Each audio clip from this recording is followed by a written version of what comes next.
오늘이 맥주 감사절이면서 뜻깊은 주일입니다. 이제 후반기가 시작된 첫째 주일이에요. 추수 감사절과 그 다음에 맥주 감사절은 정해져 있어요. 맥주 감사절은 매년 그냥 7월 첫째 주일입니다. 저는 아주 뜻깊다고 봐요. 전반기를 마치고 후반기를 시작하면서 감사로 시작하자는 거예요. 성경에 맥추절이라는 말이 딱 한 번 나와요. 우리 성경 한번 보겠습니다. 출애굽기 23장 16절입니다. 다 같이 읽겠습니다. 맥추절을 지키라. 이는 네가 수고하여 밭에 뿌린 것의 첫 열매를 거둠이라. 수장절을 지키라. 이는 네가 수고하여 이룬 것을 연말의 밭에서부터 거두어 저장함이라. 그런데 맥추절은 우리나라 번역하면서 그냥 맥추절로 넣은 거지 본문은 맥추라는 말이 없어요. 보리라는 말도 없고 원래는 밀이에요. 밀. 그런데 여기서 중요한 건 뭐냐면은 첫 열매를 드린다는 게 중요해요. 첫 열매를 드리는 날이 맥추절이에요. 첫 열매가 히브리 말로 비쿠르라는 말이에요. 따라서 비쿠르. 이 비쿠르라는 말이 어디서 나왔냐 하면은 여러분 첫째 아들 장자가 히브리 말로 뭐라 하냐면 비카르예요. 첫째 아들 장자가 비카르인데 여기서 첫 열매가 나온 겁니다. 첫째 비쿠르. 그렇기 때문에 맥추절의 중요한 것은 보리를 거둔다는 의미는 없어요. 그게 다시 말해서 첫 수확의 절기를 하나님 앞에 지킨다는 의미가 있는 거예요. 그래서 맥추절을 다른 말로 성경에는 처음 곡식을 거두었다 해가지고 초실절이라고 해요. 따라서 초실절. 혹시 오후에 이거 성경 퀴즈 나올 수 있어요? 이렇게 초실절은 그 해에 처음 곡식을 거두어서 하나님 앞에 절기를 지키는 것입니다. 그런데 이 맥추절을 지킬 때 이스라엘 백성들은 어떤 성경을 많이 읽느냐 하면은 룻기서를 제일 많이 읽어요. 그래서 오늘 저는 이 맥추절에 룻기서에 있는 말씀을 가지고 함께 은혜를 나누고자 합니다. 왜 룻기서를 많이 읽느냐 하면은 맥추절 초실절의 영적 의미가 룻기서에 그대로 나와 있어요. 그 룻기서는 한 가정의 스토리인데 이 스토리 속에 영적인 맥추절의 의미가 있습니다. 룻기서의 가장 큰 핵심이 뭐냐 하면 가장 불쌍한 여인, 가장 불행한 여인 룻이 한 남자를 만나게 돼요. 그 남자가 누구냐면 보아스라는 남자입니다. 이 보아스는 우리가 잘 알다시피 예수님을 예표해 주고 있어요. 그 보아스를 만나면서 이 룻이라는 불쌍한 여자는 인생이 확 펴지는 거예요. 그래서 구약 성경의 제일 복된 여인이 되는데 구약의 제일 복된 여인이 누구냐 하면은 예수님의 족보에 올라가는 여인이에요. 그래서 이 룻은 예수님의 족보까지 올라갑니다. 자, 여러분들 구약의 성경 39권 가운데 신약에는 아예 빼고 구약의 39권 가운데 여자 이름이 들어간 성경이 몇 권이 있을까요? 눈만 깜짝이지 마 대답해봐요. 한 명, 1번, 2번, 2명. 몇 명일까요? 2명이죠. 룻하고 그 다음에 에스더죠. 여러분 에스더는 아니에요. 에스더가 얼마나 불행한 여자예요. 부모 없는 고아잖아요. 이스라엘 백성들은 고아를 가장 불쌍히 여깁니다. 그리고 포로예요. 포로. 그런데 하나님은 에스더를 아하수에로 왕의 왕비가 되게 하잖아요. 그런데 그 아하수에로 왕은 보통 왕이 아니에요. 성경에 기록된 나라 가운데 제일 큰 지역을 다스리는 왕이에요. 127도를 다스리는, 인도까지 다스리는 아하수에로 왕의 왕비가 돼요. 고아 출신이. 근데 룻을 보세요. 룻은 과부예요. 그리고 이스라엘 백성이 아닌 모압 여인이에요. 에스더보다 더 불쌍해요. 그런데 성경책에 이름만 올라가는 것이 아니고 예수님의 족보에까지 올라가요. 그래서 여러분들 이런 퀴즈를 내면 정답이 누구냐 하면 구약의 가장 불행한 여인이 가장 복된 여인은 누굽니까? 그러면 누구로 대답하면 돼요? 우리 부목사님 오늘 잘 기억하고 있다가 오후에 퀴즈 한번 내세요. 룻이라는 거예요. 룻. 그래서 오늘 저는 이 맥주 감사절에 이 룻이라는 여인을 소개하면서 우리도 똑같은 룻과 같은 처지예요. 가장 불쌍한 형편과 가장 처절한 환경 속에서 예수님만 만나면 우리도 룻과 같이 된다는 이 믿음 가지고 오늘 이 맥주 감사절을 맞이하는 우리 모든 성도가 되기를 주님의 이름으로 축원합니다. 룻은 모압 여인이라고 그랬죠. 이스라엘 백성들이 가장 멸시하는 나라가 바로 모압입니다. 모압과 암몬은 출신이 굉장히 더럽습니다. 비윤리적이고 입에 담기조차 표현하기 힘든 그런 족속이에요. 소돔과 고모라 성에 유황불이 떨어집니다. 그곳에 롯이 살고 있었습니다. 롯이 도망을 가는데 그의 아내가 자꾸만 뒤를 돌아보다가 소금 기둥이 되죠. 롯은 아내를 소금 기둥이 되게 하고 두 딸과 함께 산에 가서 동굴에서 삽니다. 어느 날 두 딸이 이렇게 합니다. 우리 아버지에게 술을 먹이고 동침하자. 그래서 우리의 후손을 번창하자. 아버지에게 술 먹이고 딸이 동침해서 두 아들을 낳았는데 그게 바로 모압과 암몬이에요. 그래서 이 모압은 출신이 비성경적이고 비윤리적이에요. 그래서 하나님도 싫어했고 이스라엘 백성은 이 모압을 대단히 싫어합니다. 그런데 그 지방의 출신이 누구냐 하면은 룻이라는 여인이에요. 어느 날 모압에 한 가정이 이민을 왔어요. 보니까 베들레헴이라는 이스라엘 땅에서 이민을 왔어요. 흉년이 들었다고 좀 잘 살아보려고 모압이라는 곳으로 이민을 온 거예요. 그런데 아들 둘이 있는 집안이에요. 그래서 이 룻이 그냥 그 집안으로 시집을 갔습니다. 그리고 오르바라고 하는 여자도 이 이스라엘에서 이민 온 집에 시집을 갔습니다. 그런데 불행이 그 집에 찾아오기 시작한 거예요. 잘 살아보려고 흉년든 땅 베들레헴을 떠나 모압이라는 곳에 왔는데 그냥 엘리멜렉이라고 하는 시아버지가 죽습니다. 그 다음에 기럨과 말론이라는 두 아들마저 죽습니다. 졸지에 그 가정에는 남자는 다 죽었어요. 과부 셋만 남았습니다. 얼마나 불행한 가정이에요. 어느 날 시어머니 나오미가 두 며느리를 부릅니다. 얘들아, 나는 결단했다. 나는 이제 베들레헴으로 돌아가겠다. 그러니 너희들은 이 모압 땅에서 이 친정에서 새로운 남편 만나 행복하게 살아라 그랬어요. 그랬더니 오르바는 시어머니와 입을 맞추고 돌아갔어요. 그런데 룻은 절대로 어머니를 떠날 수 없다는 거예요. 그러면서 뭐라고 말하느냐? 어머니의 백성이 내 백성이 되고 어머니의 하나님이 내 하나님이 되리니 죽는 일 외에 어머니를 떠나면 하나님이 나에게 벌을 내리실 것이라. 나는 죽음 이외에 시어머니와 떨어질 수 없다 하면서 끝까지 따르겠다는 거예요. 그래서 이 나오미는 며느리 룻을 데리고 어디로 돌아오느냐 하면 베들레헴으로 돌아옵니다. 근데 막상 베들레헴에 와보니 기다리는 거는 가난밖에 없어요. 아무것도 없어요.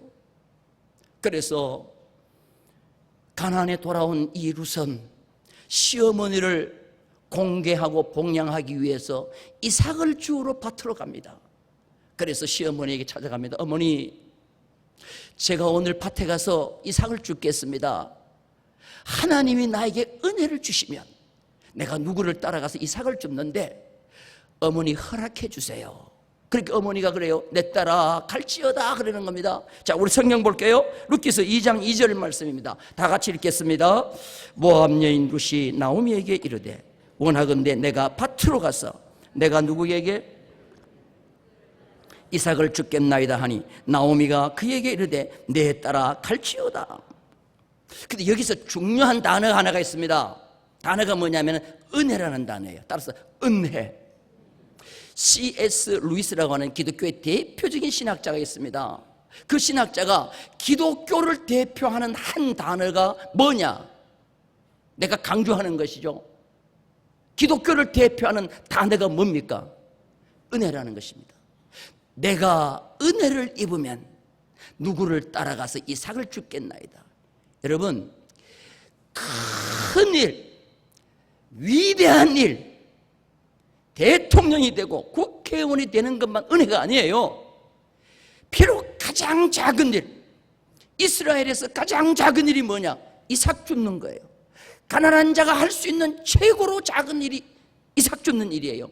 근데 그 일도 내가 뭐를 입으면? 은혜를 입으면.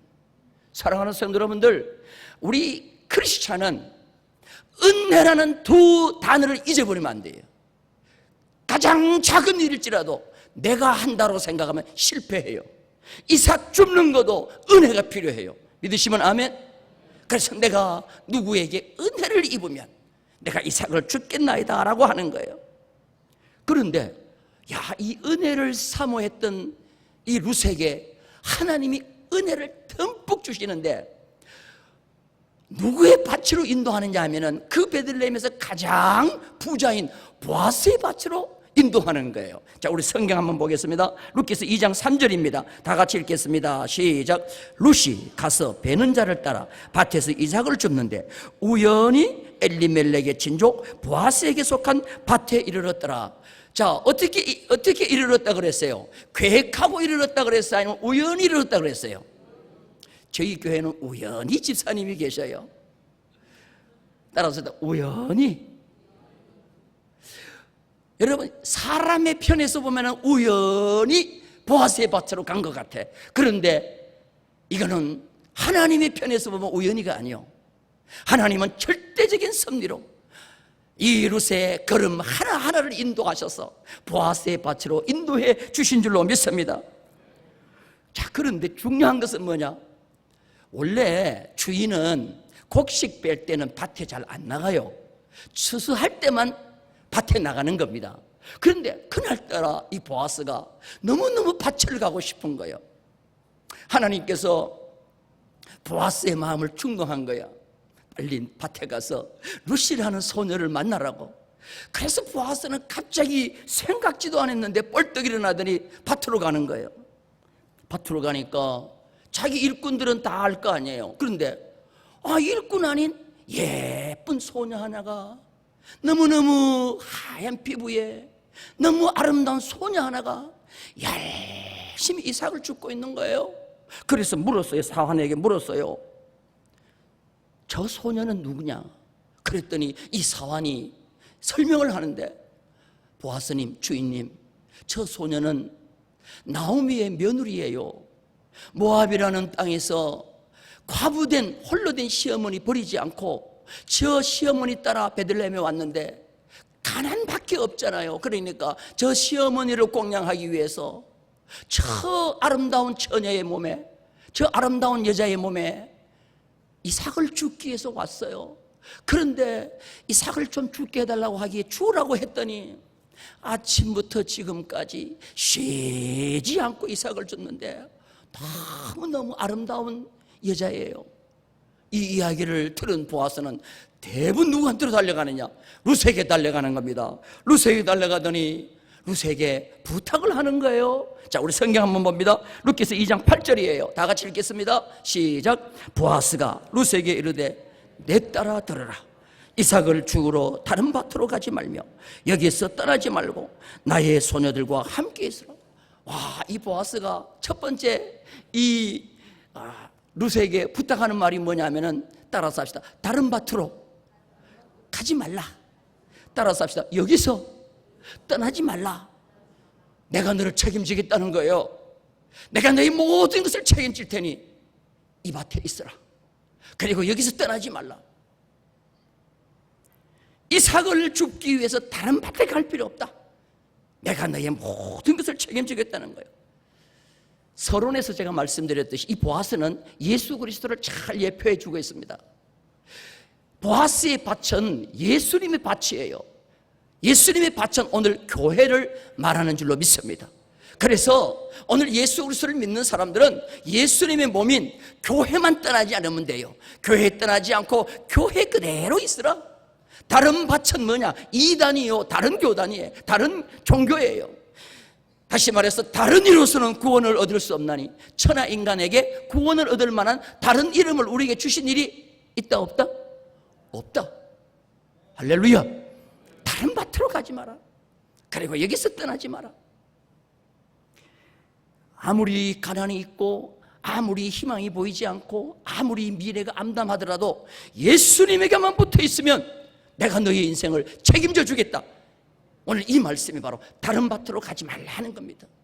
사랑하는 성도 여러분들, 예수 그리스도 이외에 다른 것에 뭐 좋은 것이 있는 줄 알고 자꾸만 거기에 눈짓할 필요도 없어요. 것들도 볼 필요도 없어요. 오직 우리는 초점을 예수님에게만 향하는 성도가 되기를 주님의 이름으로 축원합니다. 저는 이 말씀을 준비하면서 좋은 글이라는 곳에 실린 얘기 하나를 봤어요. 그게 바로 뭐냐면은 가난아 고마워라는 말이에요. 따라서 가난아 고마워. 여러분, 가난이 고마워요, 안 고마워요?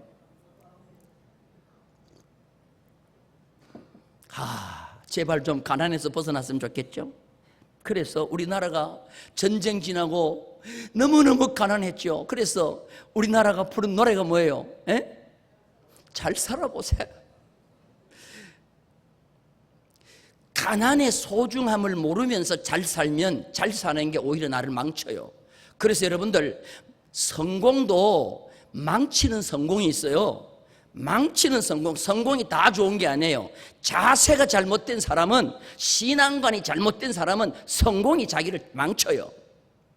그런데 가난아 고마워라고 하는 그 글이 있는데, 중국에 있는 18살 소녀 왕신이라고 하는 애입니다. 수능 시험을 쳤는데 707점을 맞았어요. 아주 고득점을 맞았어요.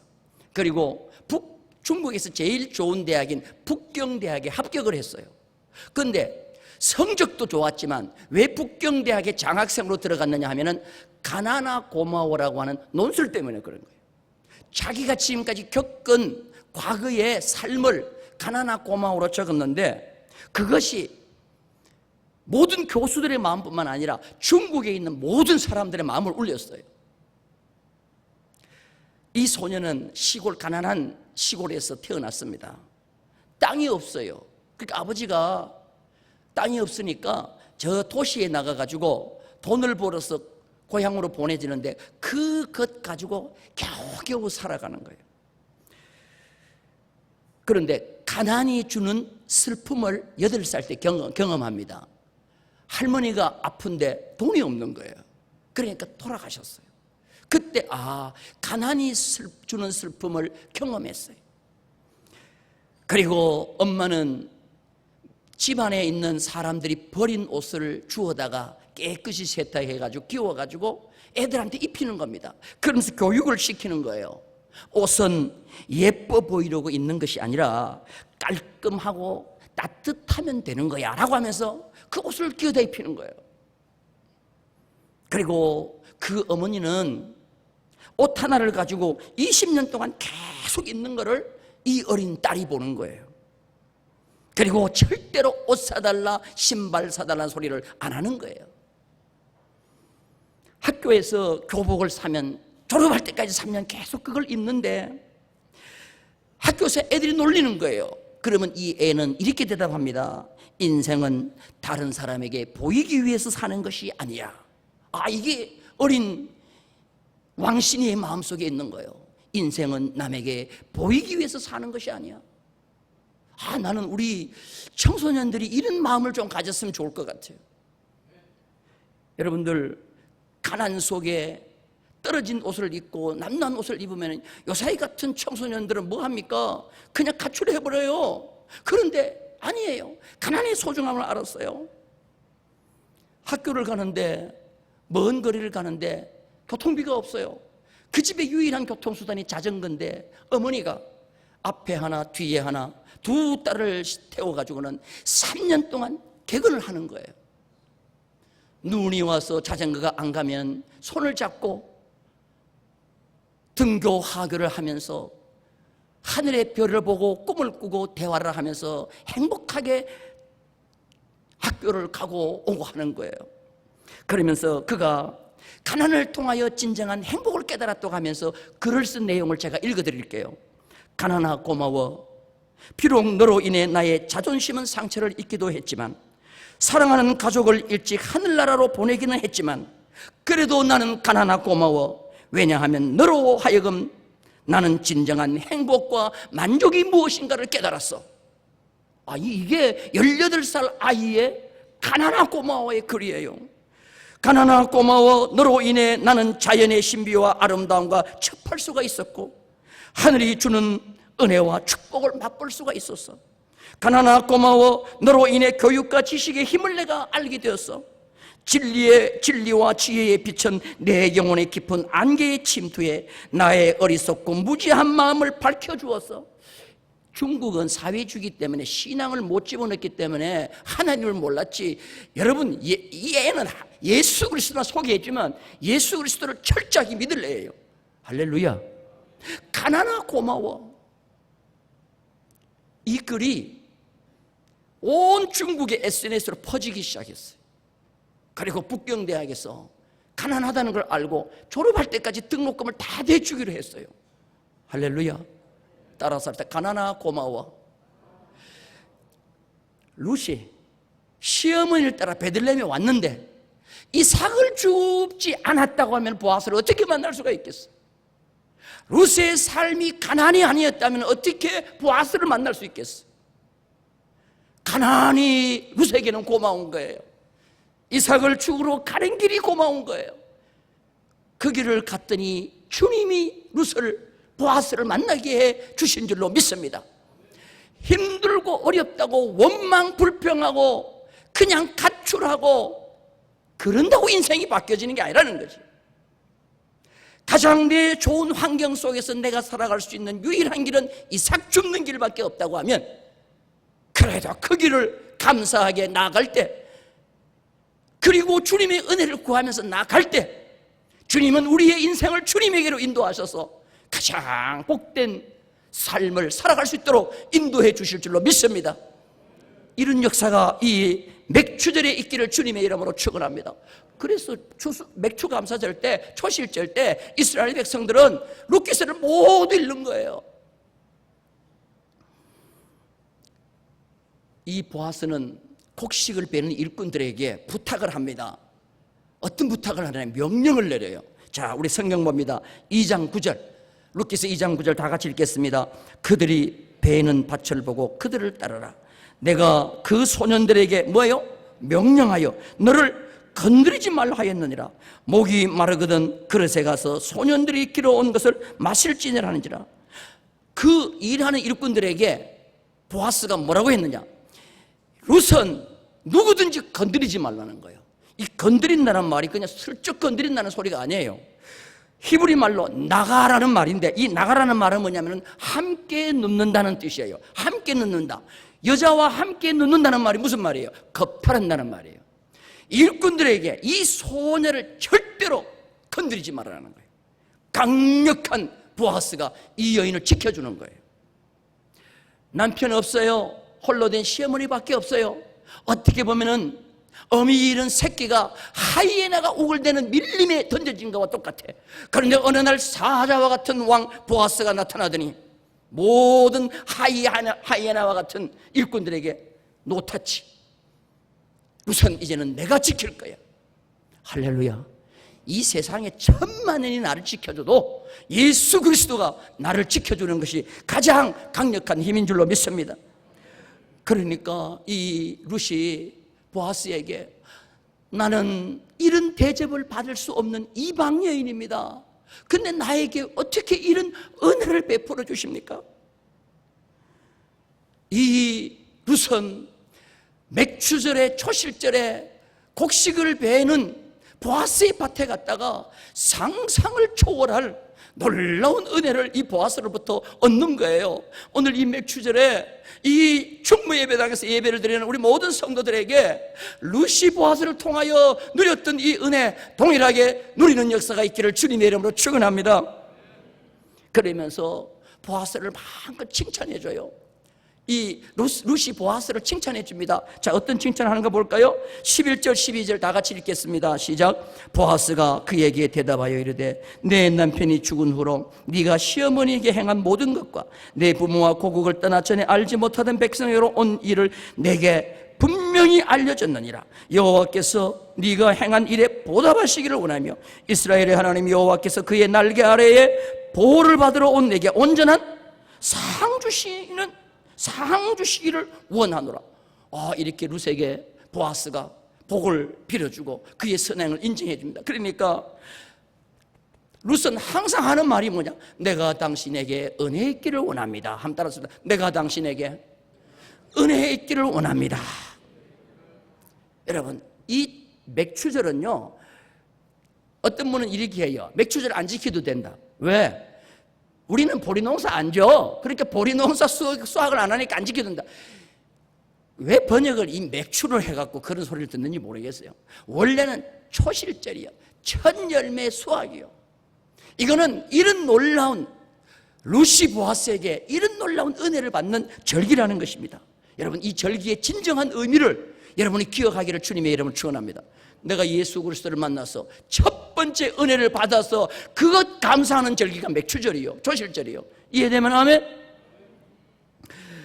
점심시간이 됐습니다. 일꾼들이 밥을 먹는데 이 보아스가 룻을 부르는 겁니다. 소녀야, 이리 와라. 우리 일꾼들과 똑같이 앉아서 밥을 먹어라. 그런데 거기 보니까 빵을 먹는데 초에 찍어 먹는 거예요. 그러니까 룻에게도 말해요. 너도 초에 찍어 먹어라. 따라서 합시다. 너도 초에 찍어 먹어라. 초가 식초요. 여러분, 빵 먹을 때 식초를 왜 먹어요?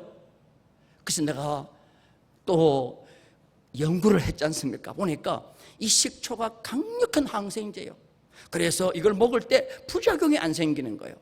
여러분들, 우리가 밥 먹고 난 뒤에, 회 같은 거 먹고 난 뒤에 부작용 안 생기기 위해서 메시를 딱 마시잖아요. 그게 이 이스라엘의 초를 먹는 거와 똑같은 거예요. 초에 찍어 먹어라. 다시 말해서 일꾼이 아니라고, 이방 여자라고 이 보아스는 선별하지 않습니다.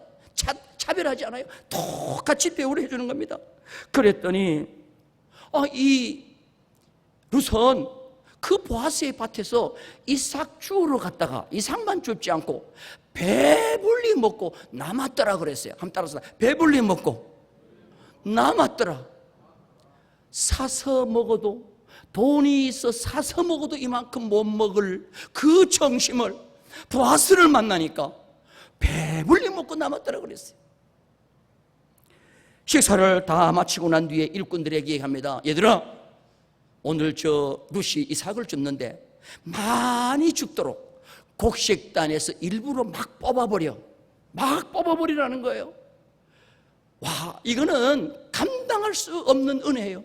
그래서 보아스가 그 하인들에게 곡식단에서 이삭을 막 뽑아버리라니까, 지금 이 룻은 이삭을 줍는 게 아니고 뭐냐면 곡식을 거두는 것과 똑같은 거예요. 그래서 다 이삭을 모은 것을 집에 가서 대보니까 한 에바가 되었더라고 그랬어요. 한번 따라서 한 에바.